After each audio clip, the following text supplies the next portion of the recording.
It's so interesting as a coach how often I hear about the avoidant attachment style. All my clients of all these women on lives or comments on my videos are talking about how he's an avoidant, isolated, very, dismissive, distant. What to do with that? How do you date that? Well, here I am on this video to tell you there's actually something you need to pay attention to. This is the number one sign you might want to look at the situation, look at that person, because they might be a narcissist. And the one thing I notice is that not everyone is a narcissist if they're rude or cold.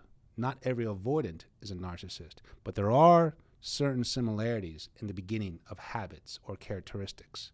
At the end of the video, I'm going to talk about the biggest difference of how an avoidant isn't a narcissist, how an avoidant is more an attachment problem compared to a narcissistic problem. The similarity in both of them is they actually show a lack of emotional range, where, let's say, the avoidant wants intimacy, love, and relationships. So does the narcissist. But the avoidant creates space and distance between vulnerable scenarios or being, touchy-feely with your words and your thoughts. They want that avoidance to kind of recharge, if not recollect themselves, because they're slowly opening up something that they're scared to be, but they're willing to do it because they see something great in you.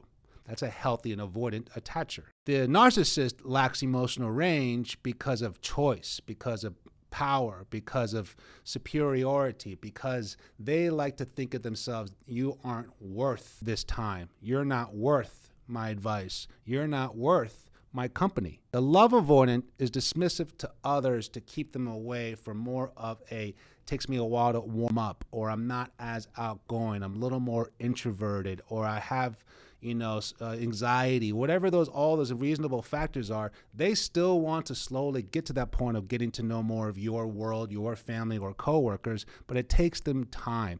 It actually almost to a point where, it is a gradual relationship that develops between him and everyone else in your world. The narcissist, they're dismissive of others because they don't think of them as being equal to who they are. They won't prioritize, they won't consider someone else's time because they don't think they're equal to who they are. Again, the narcissist, very, very controlling and manipulative. The avoidant, a little more guarded and pay attention to the difference.